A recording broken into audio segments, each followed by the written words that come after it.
In this video, we're going to finish installing WooCommerce. So after you've installed WooCommerce, it's going to bring up a window in your plugins dashboard which says Install WooCommerce Pages.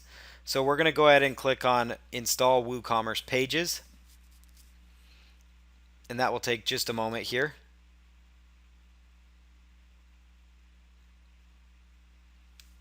All right, so this is it. Thank you. You're all done.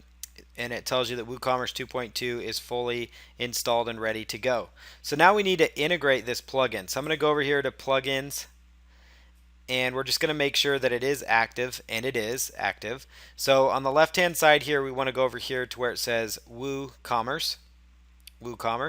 And it's going to take you in. You could actually see your orders.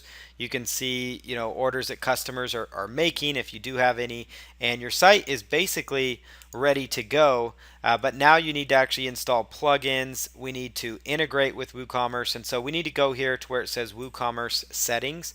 We need to go to the WooCommerce settings. So under the settings here, this is where we're going to do a lot of our changes to our store. And so right here we have general options. So we're going to say, wherever your store is located, you could actually put that in here. So we're going to go down here and say Washington State, and let's say you're located in the state of Washington. So United States, and then pick your state, Washington, and then sell to other countries. You could choose yes or no, or you could say specific countries that you will only sell to, or sell to specific countries only. So let's say you have products that you don't want to ship overseas, which can sometimes cause a problem with drop shipping. So you could say I'm only going to ship to the United States and also to Canada, let's say. And the next thing is, let's scroll on down here, your currency, that's going to be American US dollars. So make sure that it's set to that, or make sure it's set up to the right currency that you are using. The next thing is right with the space. Let's see. There it is. And then the thousand separator, if you're selling items in the thousand, it should be a comma. Decimal separator, a period, number of decibels, or decimals 2. That's what most people do. Front end styles, you could keep that as is for now. And enable the light box, that's a good tool to keep. So we're just going to go save changes right there and just go right on down the list. So now we're going to go over here to where it says products, and we're going to choose our product page.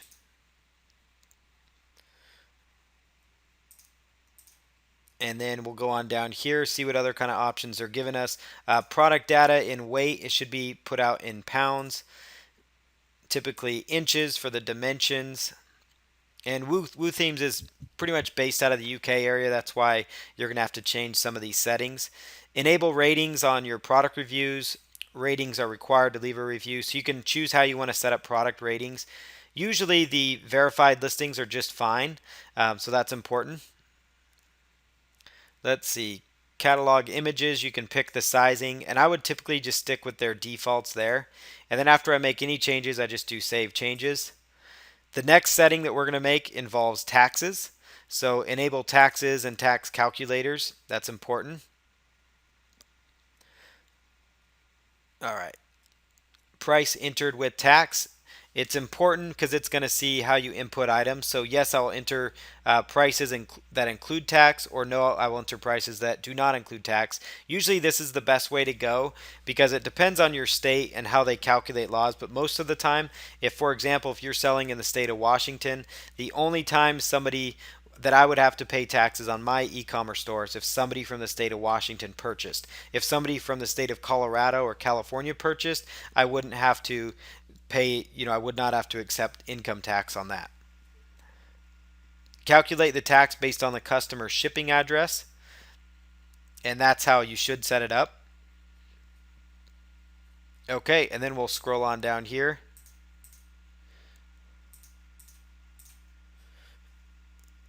And then you can go to your standard rates and insert where you're getting taxes from. So you're going to insert a country code.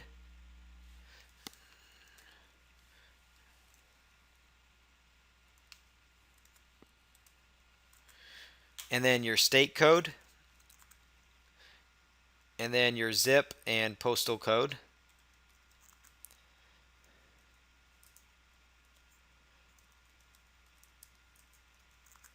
And then put in the percentage that your tax is. So your tax would be, you need to look up with your Secretary of State if you're selling in the United States, or if you're selling overseas, look up what their tax rate is as well and call it that.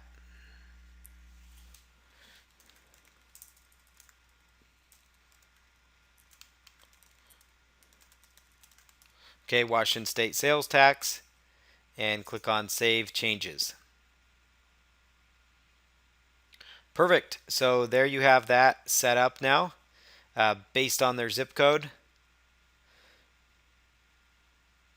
And if you leave this area blank, so I'm actually going to leave my postal code blank, it's going to apply to all zip codes and all postal codes. So that's one thing I wanted to point out. As you're setting up any of these things, always read these question marks here because it's often that these sites will change how they do things. So start with your country code, then go to your state code, and the best thing to do is to go by the specific.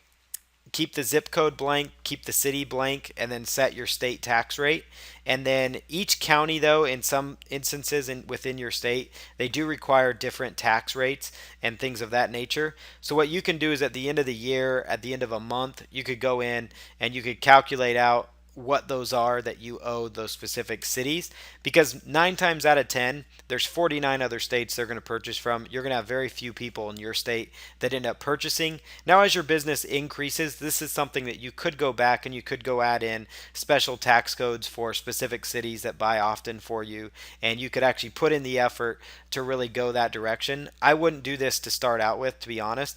It's important that you do get the taxes right, but make sure you're accepting tax for the entire state. And then as an order comes in, then you could divvy up the tax to the certain counties based on the percentage. Usually it's a very small percent.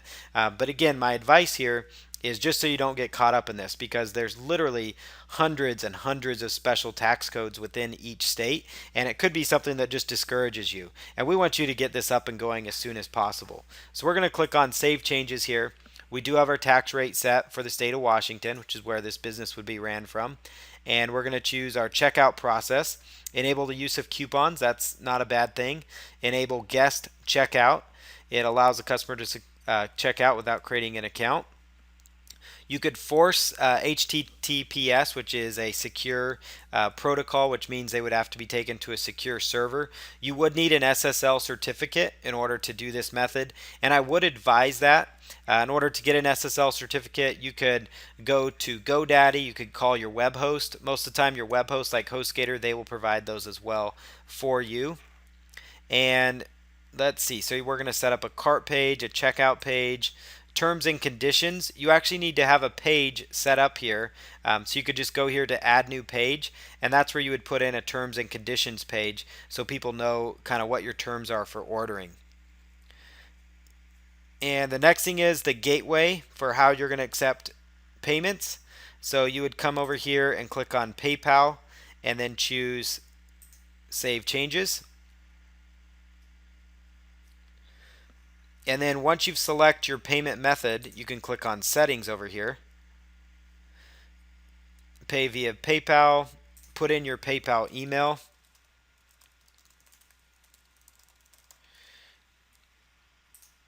And then you could go down here, click on Save Changes. And now you're basically set up. You're set up to accept PayPal payments. One other payment provider I do want to let you know about that's very popular and it's easy to set up, and it's a great way to take credit cards. And this is as an alternative to PayPal if you want to offer multiple payment options, and that's Stripe. You can actually go over here to stripe.com. Sign up for an account. There's very little review process. You just put in your email, you put in your address here, your email and a password, excuse me, and then you go through the process of setting up your account to direct deposit payments right on into your account. Stripe is a great way to accept credit cards, Visa, MasterCard, American Express, Discover, and it's very minimal charges. Just like every other credit card processor, there is a charge involved, a small charge with it, but there's no monthly fees, no crazy things that you need to set up. Stripe.com is a valuable service, especially for new merchants, and you're literally approved within a matter of seconds. And so you could be up and selling in a very short amount of time here. So I would definitely consider setting up Stripe.com, especially if you don't want to accept PayPal or if you can't use PayPal. You could use this as another option. If you are going to go with Stripe, though, you do need to go out here and get Stripe for WooCommerce, and it's actually another plugin that you need, and it does cost $79. So if you do not want to pay for that, that's completely understandable. One thing you could do is run with PayPal until you generate that revenue. If PayPal is something that won't work for you, or you can't use even a family member's PayPal, then you may want to look at actually getting Stripe so you can install it and use it across the board on your WooCommerce, your e-commerce websites. Stripe, again, very valuable service. You do need to have an SSL certificate in place because you are processing people's credit card information across the web. But it's a powerful way to go. I would recommend PayPal and Stripe. You could do those together or just pick one. And the reason I would recommend starting here is because they're with a regular merchant account, it takes several days to get approval. It may take a week. They may do background checks, credit checks, all kinds of things, cross checks on your business. It's going to be a hassle for you when you're first starting out. And the whole point of this video is to get you your own e-commerce site set up in a matter of a weekend time or less. And so with Stripe and PayPal, you have that ability to get an e-commerce site set up quickly. So we'll go on over here to shipping, and we're going to set up our shipping accounts. So you want to enable shipping calculators, enable it on the cart page, and there's a couple different options you could choose. So you could select free shipping as an option that you carry, flat rate shipping, or you could go with the different ones that you want to choose. So like there's flat rate shipping, and so you would just go here to settings and actually pick how much are you going to charge per item that you ship out. And this is kind of data you're going to find out once you establish a drop shipping arrangement. They're going to tell you how much it is to process an order, how much it is roughly to ship an item, and you're actually going to know these things. And so a quick little tip for you is to go out to ups.com. That's going to be your friend as you're calculating shipping ideas, especially as you're putting in products. So you want to pick your location first here on ups.com. And as you input items, it's going to ask you, like it's going to tell you the weight, maybe the dimensions of the products, especially if you have a good supplier that you're purchasing from that has a good drop ship arrangement. And so what you want to do is go out here to shipping and choose create a shipment. This is just to get an idea as to the ultimate price point. And let's say, where's your shipment going? So we could say test company, and let's set a city. And what I like to do is pick the furthest city I can, away from where my drop shipper is shipping from. So let's say they're shipping in like St. Louis, and I'm going to go to like Miami, Florida, which is, in Florida, and it's pretty far away. Or we could go Augusta,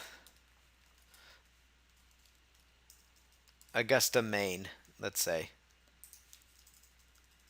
See if that shows up. Maybe not. So let's just choose a different city. Let's just say Miami here. Miami, and then we'll go Florida. And I need to look up the Miami, Florida zip code now.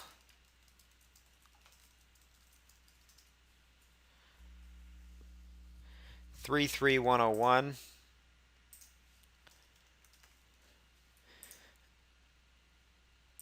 And then put in their address, 1234 Hartford Lane.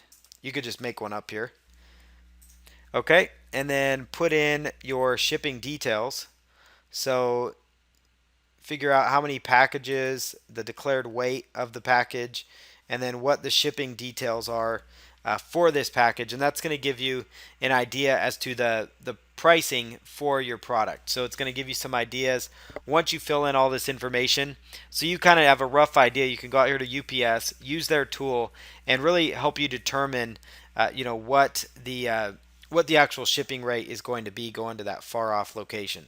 So then you have an idea later on as to what to charge on your website as you're going through the WooCommerce setup. So again, go on through here under accounts, This is where you have your My Account page. These are all pages that WooCommerce installs for you. That's why it's important to have those. The from name is going to be your business name, so you could change that if you want it to be. So we'll say uniformsjerseys.com. And you could change your email here. It's going to pull from the default that you use to set up your account. So if it's something that you want to be different, I would definitely advise changing that on there.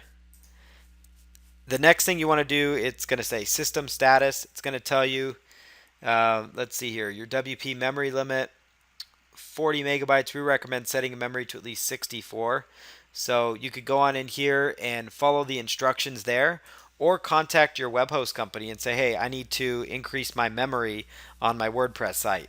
And so that's a really cool service that WooCommerce offers, or a cool little information under settings here, is they'll actually tell you things like your system status and those types of items.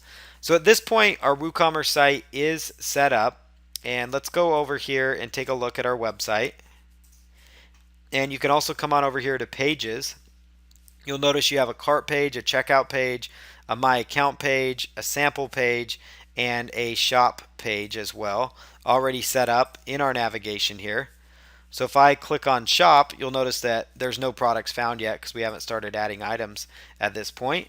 But we're going to do that in the next video. We're going to start adding products to our e-commerce store, and then we'll take it from there as we go down the process of installing, setting up our first e-commerce site on WooCommerce.